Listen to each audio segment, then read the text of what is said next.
colocar som aqui para você. Calma, calma. Qualquer situação de telefone. Agora tô ouvindo. Ó, tudo tá igual a novidade. Ah. Oi, Willy. Como foi de férias? Boa Boa noite, saudade. Vamos começar então nossa live de hoje. Gente, eu quero falar para vocês que o texto, né, que nós vamos hoje meditar é um texto desafiador de novo. A palavra nos desafia a cada momento a sermos melhores, né? E estarmos mais próximos de Deus, vencendo o orgulho, a natureza humana, dando espaço, né, para o divino. Se lá também seja bem-vinda. E um texto que causa muita dúvida. E eu tinha dúvida no texto. E essas quintas-feiras têm sido maravilhosas porque, como eu falo para vocês, eu tenho aprendido muito. Gabriel também entrou. Então, eu vou fechar o som aqui para não dar interferência, tá bom? E vou orar para a gente começar, tá bom? Amém, meu povo lindo, eu vou compartilhar a tela do nosso texto, que são 2 textos, né, que eu coloquei aí para nós estarmos meditando. E eu coloquei bastante coisa, né, hoje, de texto.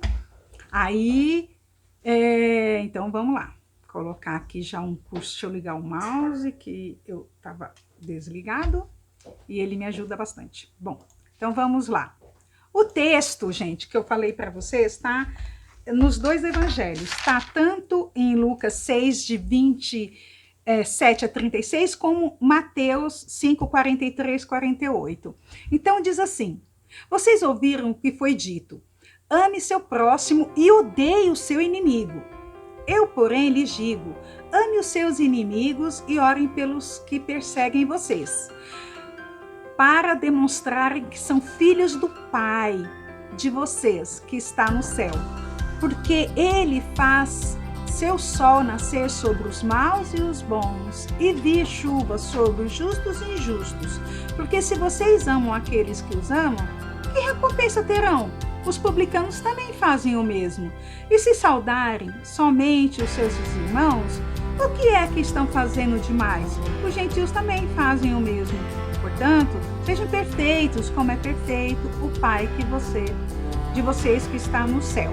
E aí, o texto de Lucas, gente, vem colocar alguns detalhes que não tem lá em Mateus.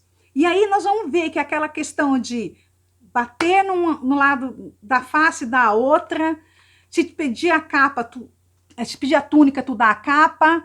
Então, tem aí mais coisas, é mais recheado para a gente explorar, tá certo? Diz assim: digo, porém, a vocês que me ouvem, ame os seus inimigos, faça o bem aos que odeiam vocês.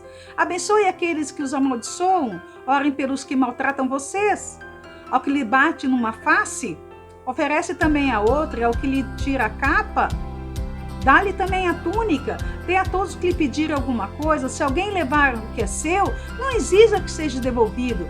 Faça aos outros mesmo que vocês querem que eles façam a vocês. Se vocês amam aqueles que os amam, que recompensa terão? Porque até os pecadores amam aqueles que os amam. Se fizerem o bem aos que lhe fazem bem, que recompensa terão? Até os pecadores fazem isso, e se emprestam àqueles que esperam receber, que recompensa terão? Também os pecadores emprestam aos pecadores, para receberem outro tanto. Vocês, porém, ame os seus inimigos, façam o bem e emprestem, sem esperar nada em troca. Vocês terão uma grande recompensa e serão os filhos do Altíssimo, pois ele é bondoso para os ingratos e maus. Sejam misericordiosos, como também é misericordioso o Pai de vocês. Amém? Gente, esse texto aí é pra gente colocar a cabeça no travesseiro e ficar pensando muito, hein? Vamos entender, então, o que está acontecendo aqui? Lá logo em Mateus, a gente já começa assim, ó. Vocês ouviram o que foi dito, ame o seu próximo e odeie os seus inimigos. Eu, porém, lhes digo, ame os seus inimigos e orem pelos que perseguem vocês. Ora, essa primeira frase, quando fala assim, olha, vocês ouviram o que foi dito, ame o seu próximo e odeie o seu inimigo. Quando Jesus está falando isso, era uma prática que eles estavam tendo de amar só quem os amava e desejar o mal aos inimigos, odiar os inimigos. Mas eles estavam ouvindo isso, ensinando isso, mas eles estavam deturpando a palavra da própria lei que eles seguiam. Porque se nós formos ver aqui, ó, eu vou colocar para vocês, olha o que diz lá Êxodo. No começo lá, tá falando das leis, 23, 4 e 5. Se você vir o boi ou o jumento do seu inimigo andando perdido, leva-o de volta para ele. Se o jumento dele cair debaixo da carga, não deixe ele ali, mas ajude o dono a pôr o animal de pé. Olha isso aqui. Não se vingue, nem guarde o ódio de alguém do seu povo, mas ame os outros como você ama a você mesmo. Eu sou o Senhor. Levítico 19, 18. Então, isso aqui são textos da lei, principalmente Levítico. Então, está dizendo para amar. E, além de tudo, quando a gente vai lá para Êxodo, está falando o quê?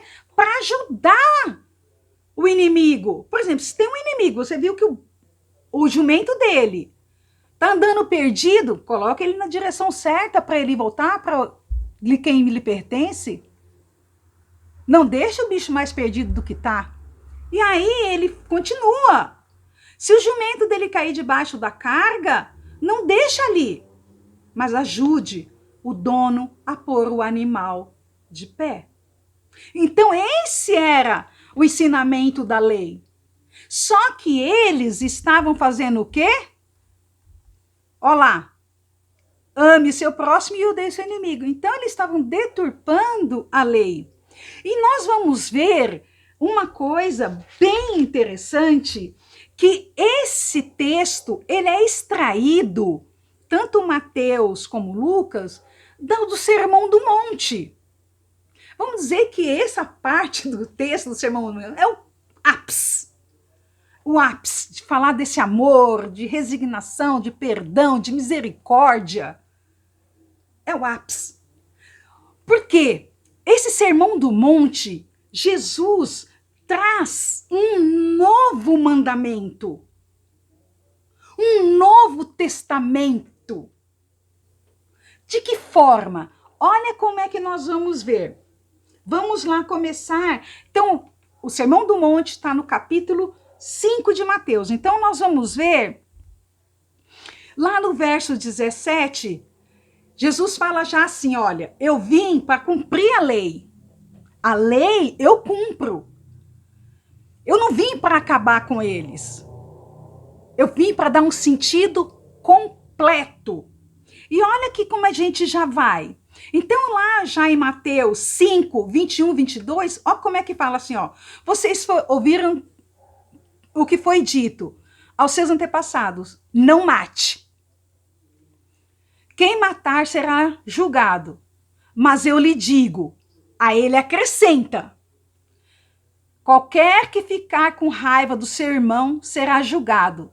Quem disser ao seu irmão, você não vale nada, será julgado pelo tribunal. E quem chamar o seu irmão de idiota estará em perigo de ir para o fogo do inferno. Então, Jesus está falando assim, não é só matar. Ele fala já, mas eu lhe digo, ele acrescenta o Novo Testamento. A mesma coisa acontece quando ele vem falar do adultério. Lá em Mateus 5, 27 e 28, ele fala assim, ó, vocês ouviram o que foi dito, não cometa adultério, mas eu lhe digo, o Novo Testamento, quem olhar para uma mulher e desejar possuí-la, já cometeu adultério no seu coração. Continuando. Mateus 5, 33, 34, quando ele fala de juramento. Ele fala assim, ó, vocês ouviram o que foi dito aos seus antepassados. Não quebre a promessa, mas cumpra o que você jurou ao Senhor que ia fazer. Mas eu lhe digo, não jure de jeito nenhum. Não jure pelo céu, pois o céu é o trono de Deus. E mais, vocês ouviram o que foi dito, olho por olho, dente por dente. Mas eu lhe digo, não se vingue dos que fazem mal a vocês. Se alguém lhe der um tapa na cara, vire o outro lado para ele bater também. Encerrando esse ciclo, vocês ouviram o que foi dito, ame os seus inimigos e odeie os seus inimigos. Mas eu lhe digo, ame seus inimigos e orem pelos que perseguem vocês. Então, nós estamos vendo que Jesus, além de cumprir a lei, ele acrescenta um novo testamento, testemunho, acrescenta aí o amor, a misericórdia, e fala que não é, por exemplo, você cometeu adultério? Não, mas se você já olhava cobiçando, você cometeu. Você olho por olho, dente por dente? Então, nós estamos vendo um novo testamento, tá certo? E, gente, uma situação que Jesus fala, ame os inimigos. Olha, não é fácil, mas dentro do ensinamento a gente vai aprendendo. E olha que coisa, ali, quando Jesus estava no Sermão do Monte, estavam tanto fariseus, publicanos, estava muita gente ouvindo. E, gente, havia aquela rivalidade, né, entre os judeus, fariseus, mestres da lei, com os publicanos, que nós vimos já nos estudos passados. Os publicanos eram o quê? Os judeus que estavam servindo a Roma. Quando Roma dominou Israel, a Jerusalém, dominou ali os judeus, o que aconteceu? Eles fizeram um acordo. Que acordo foi com Roma? Roma deixou eles cultuar no templo, respeitar o sabá. Até o exército respeitava, os judeus que estavam no exército, o sabá, que era guardar o sábado. Só que nos acordos tinha o quê? Pagar os tributos a César, pagar os tributos a Roma. Gente, os impostos chegavam até 48%. Imagina isso, os publicanos, além de cobrar todo esse valor, ainda cobrava mais, tirava para si.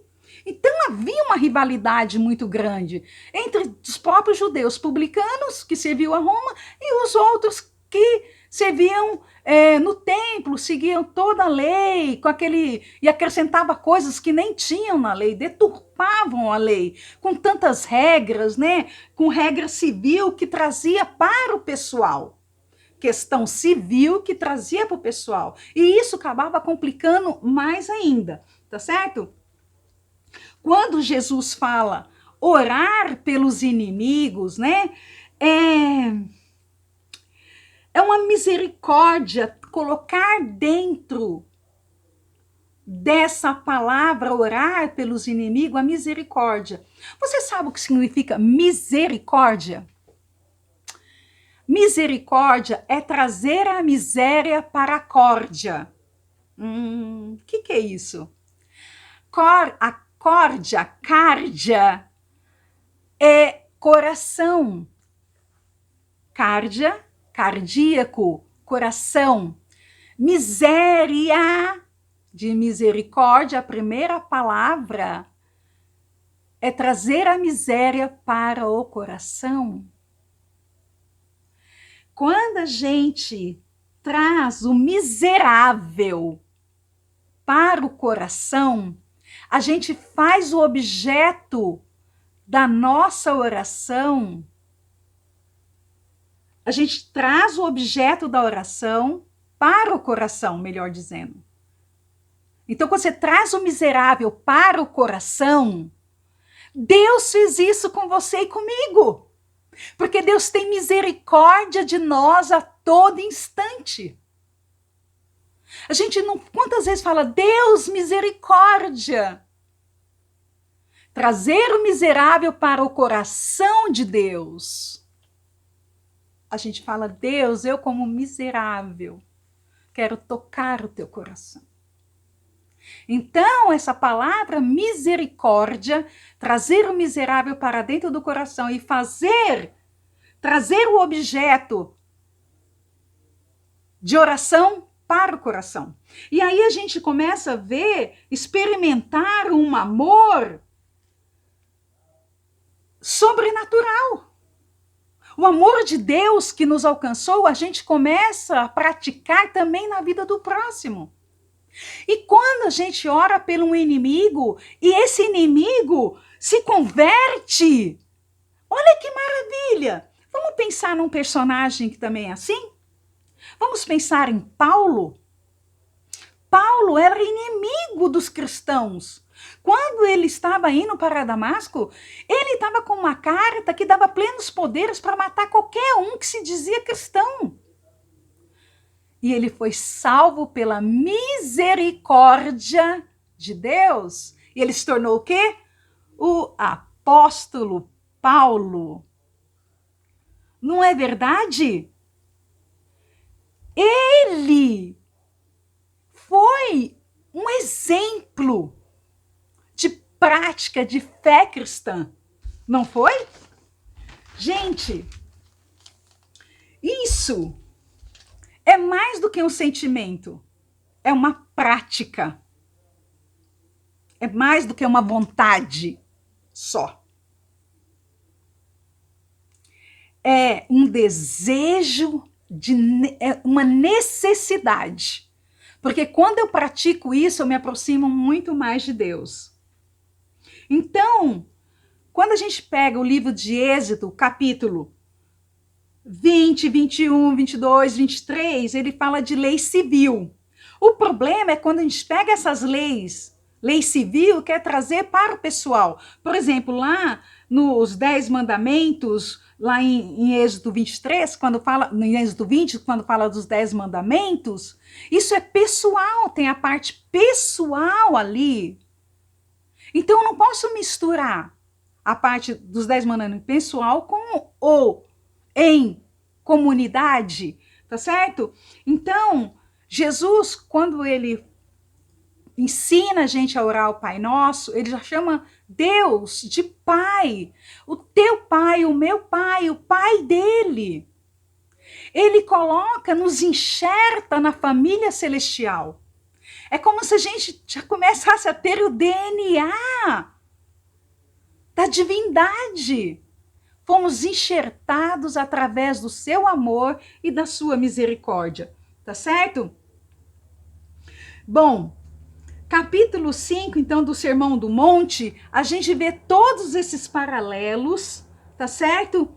E uma das coisas que eu tive muita dificuldade de entender foi a questão de quando fala de amar os inimigos, se lhe der bater na face de um lado, dê a outra. Bom, aí isso ficou muito, assim, vamos dizer, pesado para mim. Ficou mesmo. De entender. Mas aí estudando, mas aí ficou mais fácil. Porque eu estava querendo entender esse texto de acordo com a nossa cultura. E esse texto foi escrito na cultura judaica. Aí eu fui estudar essa questão da cultura judaica, quando fala dessa parte de bater no rosto. Mas aí eu fui, graças a Deus, agora eu tô entendendo. Tá certo? Ó. Tá, diz assim, se alguém der-lhe um tapa na cara, vira o outro lado para ele bater também. Misericórdia. Aí eu falei, gente, como é que eu vou entender isso? Bom, primeiro, gente, na cultura judaica, bater dessa forma que está escrita aqui, eu até fui pesquisar, que está lá no livro, um texto rabínico, no livro Baba Kamá, capítulo 8, verso 6, que diz sobre esse tapa. Esse tapa era uma forma de humilhação, bater na bochecha direita. Era no rosto direito, era uma forma de humilhação. E sabe como é que batia? Você pegava a mão direita para bater no rosto direito. Então, como é que você bate no rosto direito com a mão direita? Você tem que fazer assim? Não. Batia com o dorso da mão. Então, fazia assim, ó. Pegava e pá! Batia no rosto da pessoa. A mão direita na face direita, com o dorso da mão. Isso era uma provocação. Isso não era briga ainda. Isso não era briga, isso era chamando para a briga. E era uma forma de humilhar. Se a pessoa aceitasse a provocação, ela revidava. Mas se ela não aceitasse a provocação, ela poderia oferecer o outro lado da face e não aceitava a provocação e a briga acabava. Porque quando ele batia com o dorso da mão direita na face direita, porque não dá para ser, né? Se fosse assim, teria que ser o canhoto. Mas a gente sabe que a probabilidade de ser canhoto é muito menor, né? Vamos dizer assim, 90% menos do que ser destro. Então, essa forma de bater era um chamamento para a briga, tá certo? E tá lá assim, ó. Aqui. Aqueles que aceitavam essa briga poderiam envolver toda a família, envolver amigos e virava uma confusão toda. Então, gente, ó, bater na face na cultura judaica não é pegar a mão da mão e pá!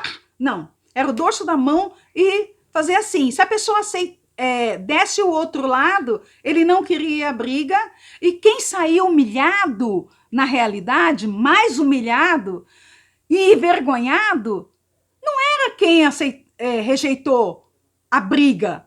Naquele momento ele até poderia ser, mas depois o outro ficaria com vergonha. Não teve continuidade. E a gente lembra... quando eu trabalhava no hospital, tem uma coisa bem interessante. A gente às vezes recebia alguns indígenas ali do Vale do Ribeira, né, no hospital. E eu aprendi com eles que assim, o curuminho, o índiozinho, quando ele batia no pai, na mãe, no irmão mais velho, eles não revidavam. E eu achava aquilo interessante, porque dentro da pediatria, dentro da UTI, às vezes aquele índiozinho, aquele curumim, pegava assim a mãe nas bochechas da mãe, beliscava, ela só tirava a mão e nunca revidava.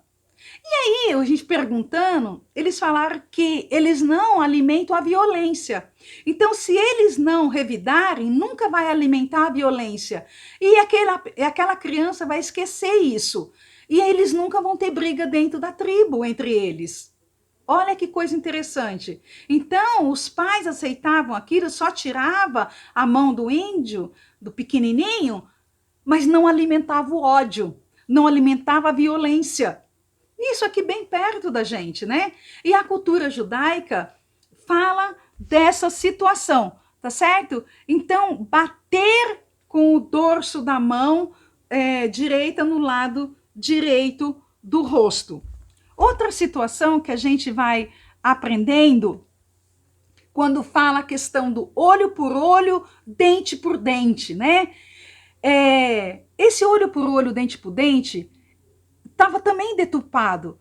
Qual era o sentido? Não era assim, se você furar meu olho, eu vou furar o seu. Vai lá no juiz, no mestre da lei, lá, para se vingar.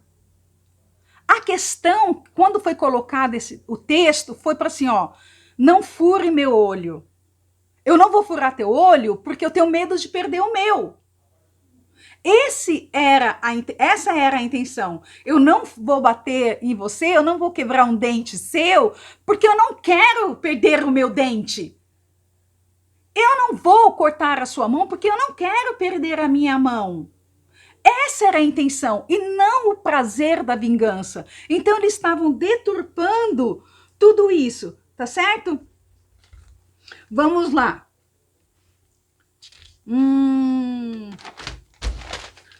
Retomando. Quando o texto fala da túnica, quando eu vou tirar a tua túnica, né? Tá aqui. Vamos para o texto. Aqui. Quando fala assim de, se pedir a capa, dá-lhe também a túnica. O que quer dizer isso, gente?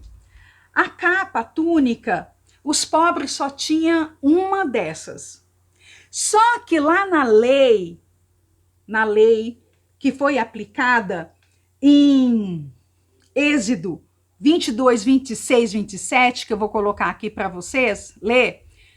Olha como era importante a capa. Se você receber a capa do seu vizinho com garantia de uma dívida, devolva antes que anoiteça, pois a capa e a túnica é a túnica, coisa que ele tem que se cobrir quando dorme, para esquentar o corpo. Sem a capa, ele não tem nada com que se cobrir. Quando ele chamar a mim, pedindo ajuda, eu atenderei, pois sou bondoso.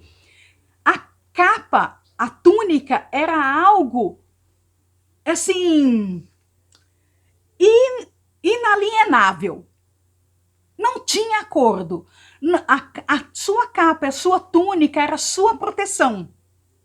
Mas ele está dizendo, Jesus está falando assim, ó, se pedir a capa, dá também a túnica.